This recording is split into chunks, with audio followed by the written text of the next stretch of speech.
Okay, so here we are at Vibe, Book and Music Shop. We're in Mui Wo, we're on Lantau Island, and we're in Hong Kong. So today's talk is from Uther Charlton-Stevens. And Uther's going to be talking about his book, Anglo-India and the End of Empire. And we're live on Facebook as well. So if you probably already got us on Facebook, but if you haven't, we're at Vibe Silvermine Bay on Facebook, and we'll also be publishing on YouTube next week. All right, so without further ado, I'm going to introduce Uther Charlton-Stevens. Thank you for having me.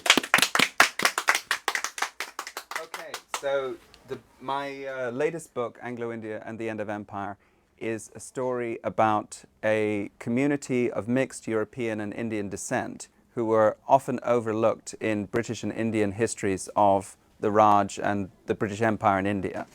So it's a story that I have a personal connection to through my family, and I'm going to try and draw that out in my talk today. So this is a map of the Raj at its height, and it includes various areas in pink and various areas in yellow.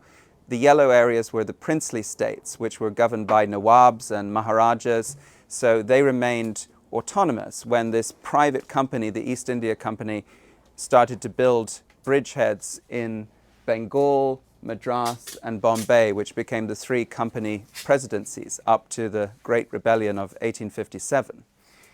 After that Great Rebellion, known as the Indian Mutiny in British sources,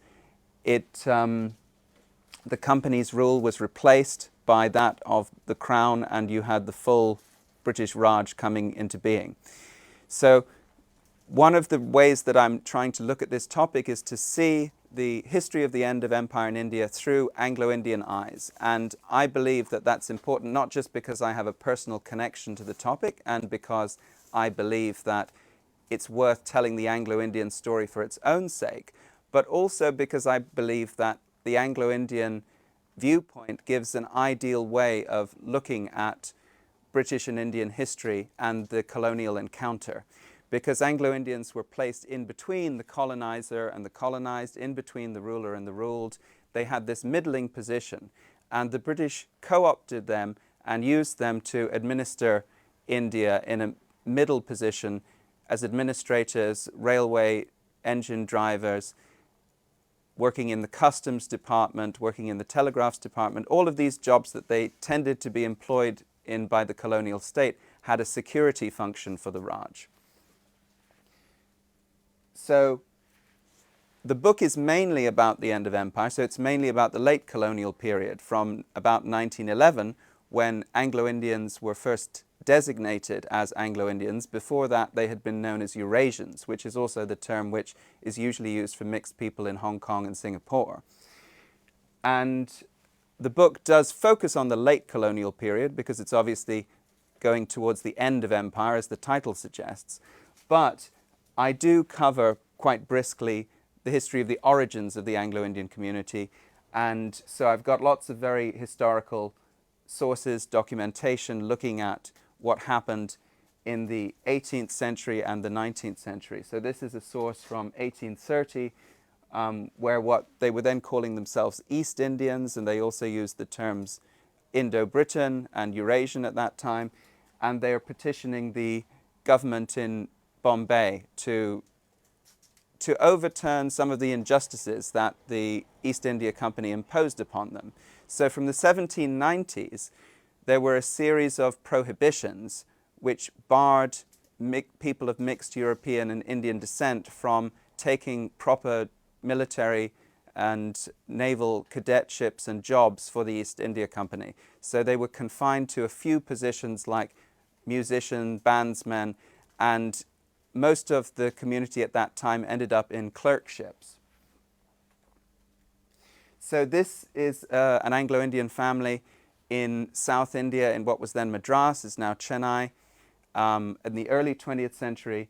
So you can see how Anglo-Indians liked to dress in a very Europeanized style, and they thought of themselves as very connected with Britain. for most of the late colonial period, they thought of Britain as their homeland.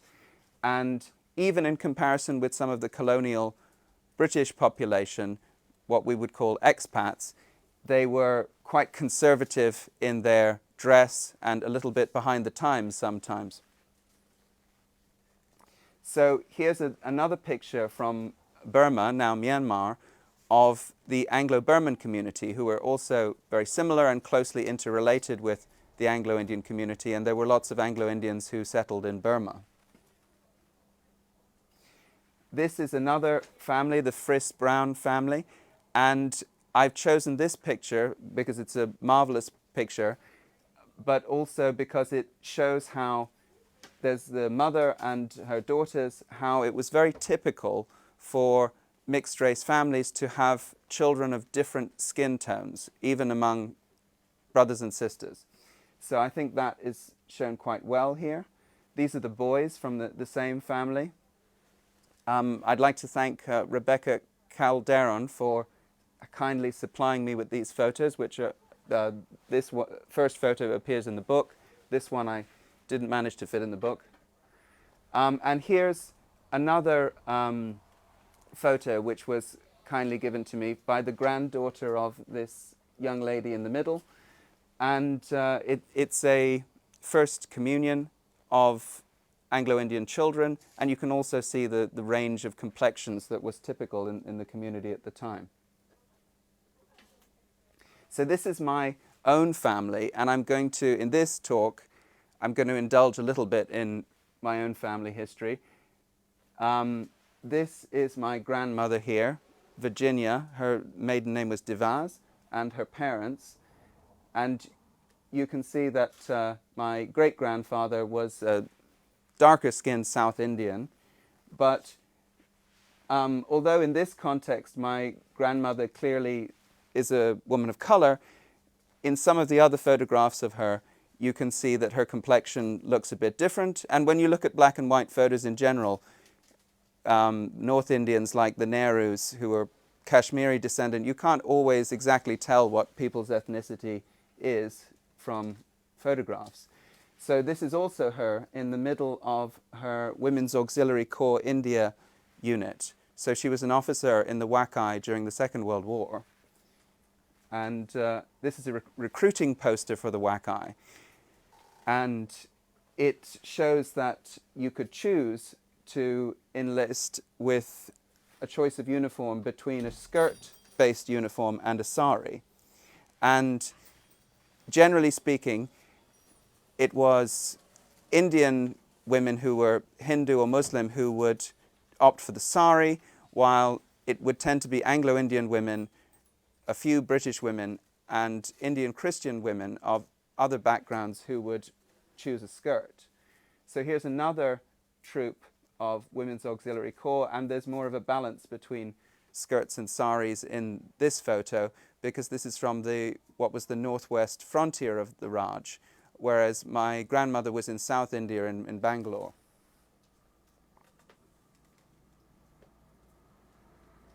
Oh. I just skipped over one there. This is my grandparents together, both officers, my grandmother in the Women's Auxiliary Corps and my grandfather in the Royal Indian Army Service Corps. And he does appear to be European, I think you would agree from this picture. But I also believe that he was mixed, and I'll tell you why I think that's the case. But the Royal Indian Army Service Corps, of which he was a member, was actually a lower status unit compared to some of the units like the Gurkhas and the regiments from the hill stations. So the British in India had a very strong sense of their class position, and class was even more complicated in British India than it was in Britain. Everyone's position in colonial society was dependent on their job, their title, their rank, and there were elaborate lists of precedents where people should be seated at every conceivable social function, and they were rigidly adhered to.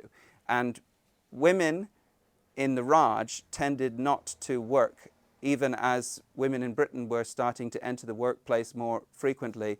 Colonial women were less likely to work, except in a few cases in areas like nursing and during the war.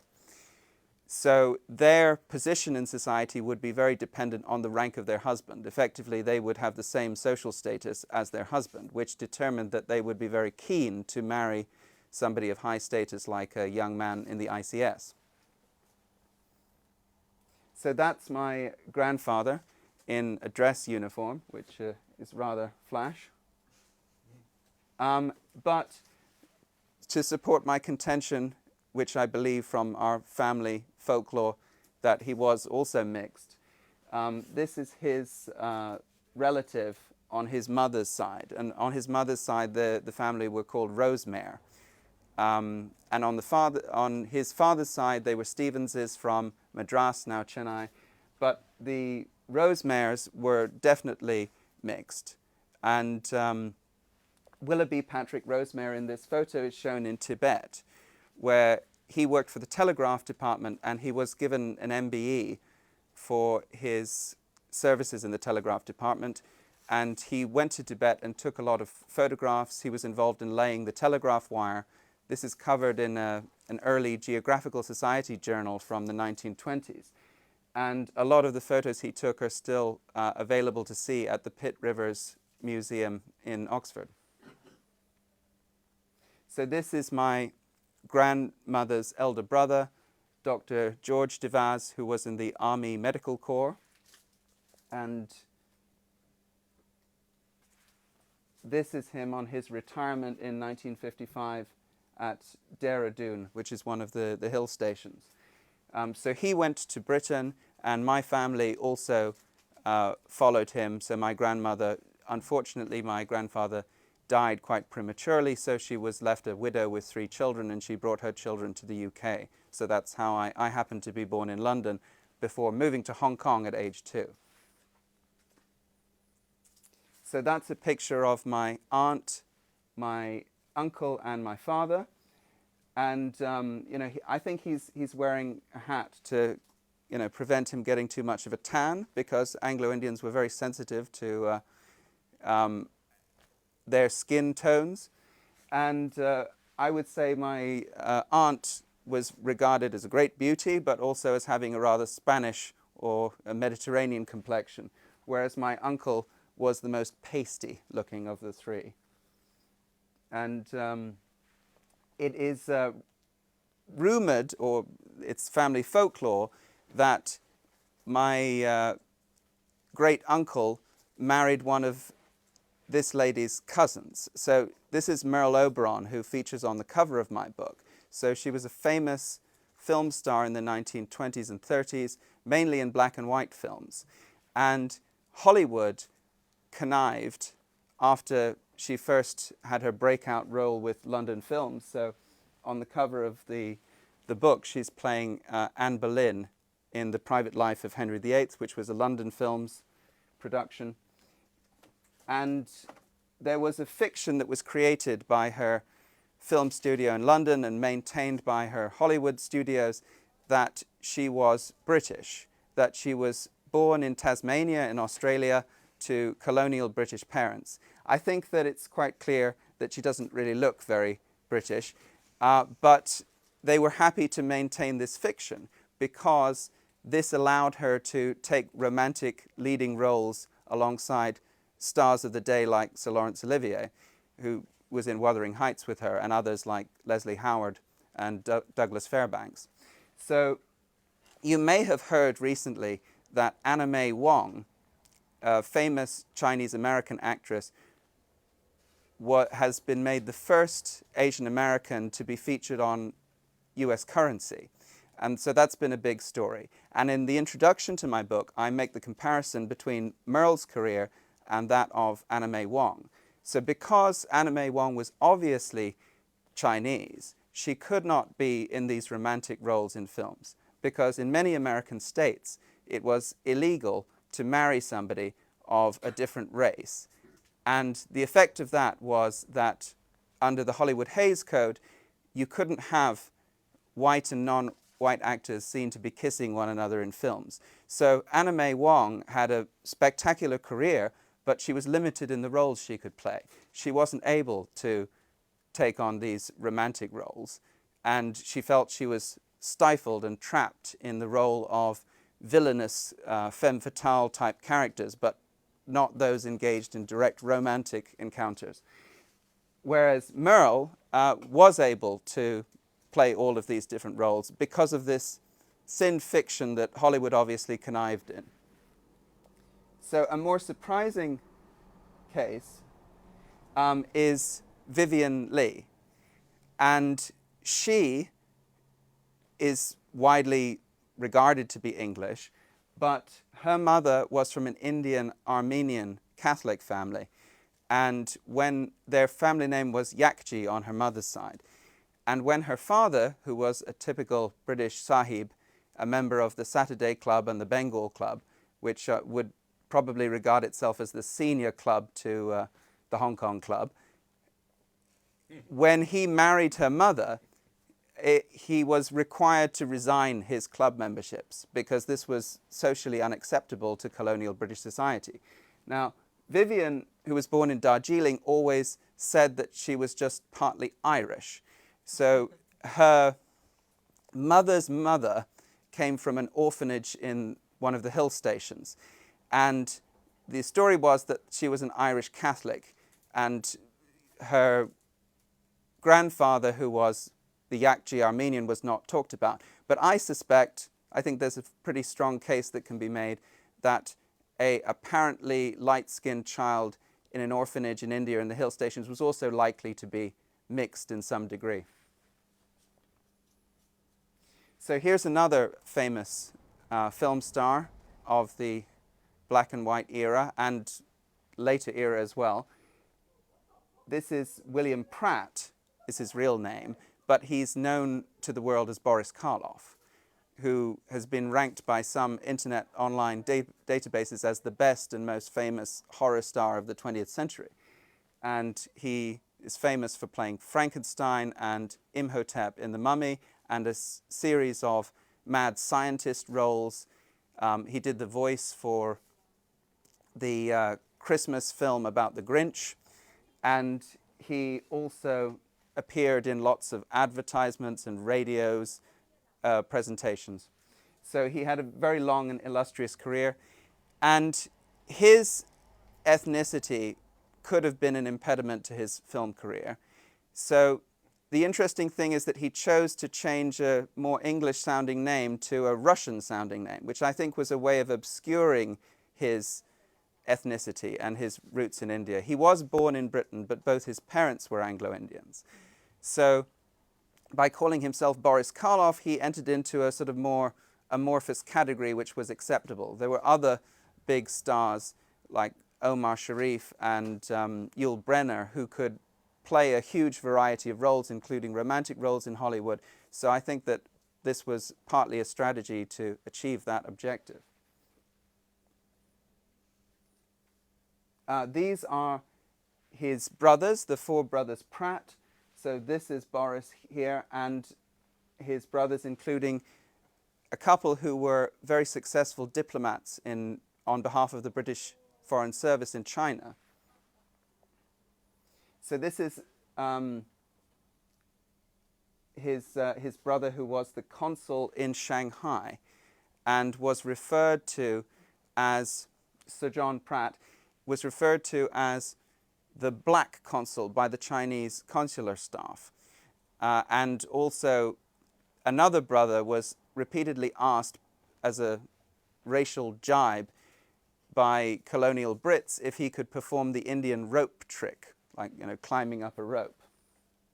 So this is him at a Boy Scouts parade in Shanghai, and there's a close-up of the same picture. So now I'm going to get on to what the story of the community in India was like, and that's the main topic covered in the book. So I deal with these Hollywood cases, I discuss this phenomenon of racial passing, of people who are mixed, who tried to present themselves as European because it allowed them to have more career opportunities or more romantic opportunities, better marriage prospects. But this community from the early 20th century was very orientated towards Britain, despite the ill treatment it had received during the East India Company period and the racial snobbery of the Raj era. Racial, class, and social snobbery all blended together. So this is a poster for the Anglo-Indian force, which was sent to Mesopotamia in Iraq to fight in the First World War. Anglo-Indians, since those 1790s prohibitions, had not been allowed to serve in the military. And throughout the 19th century, they were pushing the British government to allow them, or the British Indian government, to allow them to go back into military service. So during the First World War, in the beginning, they were not allowed to join the army openly, though lots of them, especially if they had lighter skin colors, were able to enter British and Indian units anyway by passing as European. But eventually, because of the difficulties of recruitment in the First World War, and also because the Indian army was very weak in artillery, units were commissioned for this Anglo-Indian force, which included units that were artillery units, which played a very important role at the siege of Kut.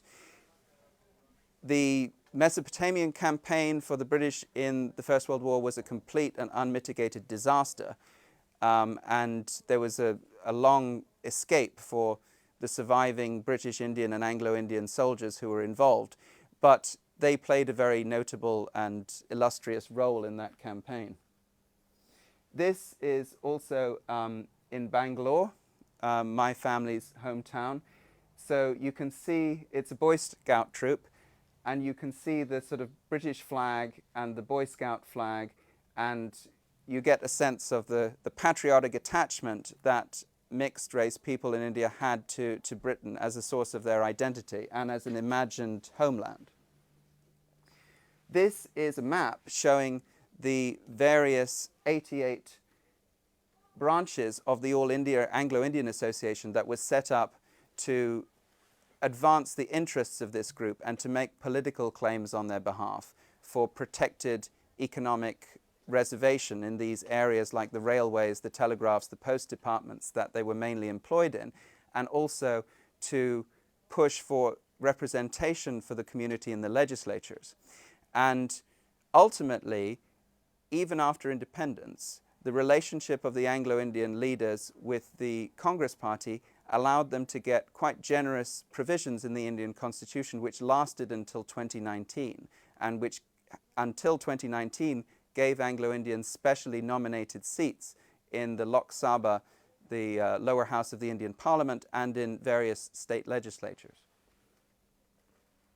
So the leader for most of the period that I cover was Sir Henry Gidney. This is him at Buckingham Palace after receiving his knighthood. He was a rather rotund chap. He was known to be a proficient tango dancer and somewhat of a womanizer. He was an ophthalmological surgeon who had served in the Boxer Rebellion in China, and he had run a hospital during the First World War in India. So the kind of politics that Gidney engaged in was to try and safeguard Anglo-Indian interests as one of many minorities. But Anglo-Indians were in the unfortunate position that they were one of the smallest Indian minorities numerically. So perhaps by the time of independence, there might have been 200,000 to 250,000 people. Now, that might lead you to assume that, given that most Indian communities are much larger, Anglo-Indians didn't play a very important role in the history of the Raj. But the book presents a very strong case that that is not true, and that if you consider how few British colonial administrators there were, the Anglo-Indians as a buttressing group to the British Raj and its security state were very significant and disproportionately significant, especially during times of international conflict and times when the anti-colonial nationalist movement became violent, such as during the Quit India campaign in 1942. So the case that's being made here, which is a complicated case to make, is that because we are smaller as a group, therefore we deserve protection because we are smaller. So many of the arguments at this time were the Muslims saying, we deserve representation because we are such a large minority, but we're still a minority. And it's quite clever of this cartoon to invert that numbers game and say, well, because we're smaller, therefore we deserve special protections. So this is Sir Henry Gidney, as you can see, still quite corpulent, meeting with Sir Stafford Crips. And this was a meeting which came as a severe blow to the Anglo-Indian community, because in the 1935 Government of India Act, they had been given special measures. But as Britain moved towards the final stages of decolonization, during the war, they sent out Crips to represent to the Indian leaders what they could hope to gain in terms of moves towards self-government by cooperating with the British in the Second World War. And he was a socialist, and he didn't have much taste for this very loyalist, monarchical gentleman and his community. He didn't have a lot of innate sympathy. He was more in tune with the Congress Party's demands for independence. Although his position, having been sent by Churchill to deliver what he would have liked to, was not very strong. Still, this Crips mission for Anglo-Indians specifically was a disaster, because it said that Anglo-Indians would have no position in the new India, would have no position in the legislatures, would have no special protections going forward. So the failure of the Crips mission came as a sort of salvation for the Anglo-Indians, because it was such a dire prospect that they were not prepared for. However, it was such a blow to Gidney that it probably hastened his early death a few months later in 1942, after which Frank Anthony took over. So another facet which is fascinating to me, and also was very interesting because during my research in India for 4 months, I went on a trip to Frank Anthony's hometown of Jabalpur, as it used to be known, in the middle of India, and then I got a train to this very remote area in modern Jharkhand called McCluskey Gunj, which was named after Ernest Timothy McCluskey. So McCluskey was reputed to have been a haberdasher outfitter in a tie shop, and he had apparently won the Calcutta sweepstake and then made himself into a property agent. And he tried to encourage one of the several projects that Anglo-Indians engaged in to create a kind of kibbutz, or an agricultural settlement, either within India or outside India in places like the Andaman Islands, where Anglo-Indians could retreat from the difficult situation they faced at the end of empire by trying to create their own separate community apart from both Indians and the British. Finally, there was another movement which wanted to go back to the earlier designation that the community had had in the 19th century of Eurasian. So this is the Eurasian Collectivist Party, calling itself a progressive Eurasian socialist party dedicated to the Eurasian people's right to self-determination in an extraterritorial national homeland of their own. Now that kind of rhetoric sounds a lot like the language which was used to justify the socialist strand of Zionism. So the foundation of the State of Israel. And if we think of this as a time at the end of empire for the creation of new nation states like Israel and like Pakistan as an Islamic state, then this idea that some Anglo-Indians had that they could form a new nation, and they wanted to go back to Eurasian because this would allow them to have a common identity with other Eurasians in Hong Kong, Singapore, and what was then Malaya, now Malaysia. That idea was attractive and seemed possible in the context of the border changes that took place during partition and during the independence of various states. So I think that we will finish the talk there, and I'll be very happy to answer any questions. Okay, so Patrick. Do I need a microphone? I think we can hear you. You can boom away. We Okay, we'll boom pick away. you up. I can repeat the question if need. Okay, so Uther, great talk, really enjoyed it. The last letter that you showed, I think was dated 1956 from Bangalore. Yes. Did they have a place in mind, this haven? Yes. So they proposed what had been German New Guinea, so the northern part of New Guinea that the British briefly took over after the war. And their idea was that, you know, we can create a new nation called Eurasia in New Guinea. So again, it fits into the colonial world that they grew up in. The Aga Khan, famous Ismaili Muslim leader in India, he, at the end of the First World War, had proposed that Indians should be given, as a compensation for their First World War service, they should be given their own colonies in East Africa. And we know that there were a lot of Indians who settled in East Africa, but they were not in the position of being the sort of colonial, sub-colonial masters there. Still, you know, that's the background of many of the members of recent British governments, including our current Prime Minister, Rishi Sunak. I have a question about partition, which you referred to. Are you about Pakistan and India? And Yes. So, partition is a very interesting topic because Anglo-Indians, as I said, were very involved in driving the trains. And when this borderline was drawn by a barrister within a period of only 6 weeks, Sir Cyril Radcliffe, there were incredible population exchanges, millions of people moving in both directions, because this line was drawn mainly along the lines of the majority Muslim areas of Punjab and Bengal and the other majority Muslim provinces. And drawing this line, cutting through the Punjab and Bengal, caused a lot of violence and human displacement and an incredible refugee problem and anarchy on the verge of civil war and ethnic cleansing situation in all these border areas.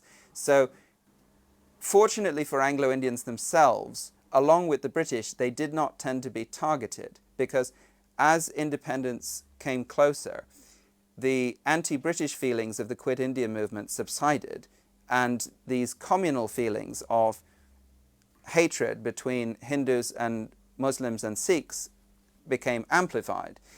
And the Anglo-Indians were seen alongside the British as not really involved. But they were very involved in the sense that they were driving most of the trains that crossed the borders. They limped into stations like Lahore in Pakistan and the other direction into Amritsar, and they were full of dead bodies because the trains would be attacked en route and all the women and children on board would be slaughtered. So the Anglo-Indian train drivers witnessed a lot of this, and those trains could not have been kept running across those borders but for the Anglo-Indian railway staff. So although they were not the direct victims of the violence, still the Anglo-Indian community was quite involved. And then the implications of partition was that just as the separation of Burma from the rest of the Indian Empire under the Government of India Act 1935 and the Government of Burma Act 1935, just as India and Burma were separated constitutionally at that time, that was a first schism separation point to a degree for Anglo-Indians and Anglo-Burmans. But the division of Pakistan, East Pakistan, West Pakistan from India, meant that Anglo-Indians who came from Lahore or who worked on the railways had a lot of difficult decisions to make, like other communities. And while the Indian government would intrinsically be sympathetic to Hindus who were in Pakistan, if Muslims opted, who were from the areas that became India, opted to go to Pakistan, then they weren't really allowed to change their decision. You know, once they decided that they were going to go one way, it was an irrevocable decision. And there was actually some sympathy for the Anglo-Indians that those who made the decision too quickly and then found they didn't have a job waiting for them on the other side of the border, they managed to quickly change their decision and go the other way. But it caused a lot of problems within the Anglo-Indian community because it was splitting the community apart again. and an Anglo-Indian leader in the Punjab came up with the term Anglo-Muslims, and there was also a term Anglo-Pakistanis, because they were trying to rebrand themselves in order to become model citizens of the new Pakistan. And finally, what happened is that during the Kashmir conflicts, which followed soon after partition and independence, and then repeated in several cycles, those Indo-Pakistan wars drew in a lot of Anglo-Indian pilots on both sides. So you had Leslie Middlecote, who was in the Pakistani Air Force, the defender of Karachi, and you had the Keeler brothers and a huge number of Anglo-Indians who won Veer Chakras in those fights because they were in the Air Force. There were a large number of Anglo-Indian pilots in the Air Force, which is a topic I cover in the epilogue. So that was tragic, because you had two sides of the same community drawn into a sort of fraternal war with each other, where they were required to shoot down, members of their own community who just happened to be born on the other side of a new border. I've got one question which is related to, well, two questions actually, but I'll go with the first, which is related to Silicon Valley and also the other technology centers in the US. Have you done much research in the diaspora of Anglo-Indians who created, I guess, were instrumental in helping create the US Silicon Valley and all the great research there? Well, I'm not aware that Anglo-Indians if Anglo-Indians may have been involved in Silicon Valley. What I will say is that there are a lot of Anglo-Indians who have been very successful on the world stage as actors and singers, and there are many people of Anglo-Indian origin who don't always admit to being Anglo-Indian, so I will not state for legal reasons whether they are Anglo-Indian or not, but they include people like Engelbert Humperdinck, Cliff Richards, Peter Sarsted, the Sarsted brothers, and there are other famous Anglo-Indians of more recent generations, like Russell Peters, who's a Canadian stand-up comedian, and he doesn't bother to explain. I think it's not possible to explain in the context of a comedy gig with the audience and the space of time. He doesn't explain that he's from an Anglo-Indian family. He just tells his jokes as if his family were straightforwardly Indian. But he's hilarious, and I very much recommend that you watch his shows. And the second final question for me is, right at the beginning you showed that map, right? And you have yellow and pink. How did they work out? Was it because they found that, so the East India Company, did they find that they had sympathetic rulers in the yellow spots that they could just sort of prop up? I mean, it's a big question, I know. Yes. The whole map, but is Yes. that basically it? Yes, well, it's a very interesting question, though. And the funny thing is that during the East India Company period, I think when historians look at that, they think that the expansion of the East India Company and the acquisition of more of these princely state territories was, an evil colonial thing to do. But then when these various Indian princely states survived into the Raj era and they were still around in the 1920s, 1930s, 1940s, then the sort of progressive attitude flips around. And it's like, well, the British allowing these archaic princely states, beyond the remit of the Congress Party to continue to exist with their own laws, and these rulers who were supportive of the British, was somehow anachronistic and anti-national and bad for India. So in the company period, there were big conflicts with some rulers like Tipu Sultan, some of the rulers who sided with the company during the Great Rebellion of 1857 or the Mutiny. They were effectively rewarded, so that those who sided with the British were the ones who sort of kept their small or large princely kingdoms. But the state of Awadh was one of the princely states for whom the attempts by the East India Company to annex them, and then the successive annexation, helped to trigger this Indian uprising.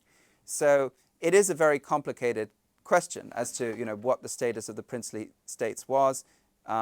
My friend Yaqub Bangash has written a book on the princely states in Pakistan, A Princely Affair, Oxford University Press, which I also recommend to you. But it's a topic which we could go into in a lot more detail. There are other interesting facets of that some of the princely states actually did adopt very progressive policies, but they were mostly perceived as supporting the British presence in India and not wanting the empire to end. So in a sense, some of the Anglo-Indian feelings before Frank Anthony and the princely state feelings of resisting the Congress Party and resisting independence have resonances. Okay, so Anglo-India and the End of Empire is available at Vibe. Also Bookazine, online as well? Yes, through Amazon.com and Amazon.co.uk, as well as directly from Hurst's website. Okay, excellent. And I'd just like to say a big thank you to Uther Charlton-Stevens for coming today and elaborating a bit more on his book and the people that lived Anglo-Indian lives. Thank you so much, Gary. Thank you for having me. Thank you.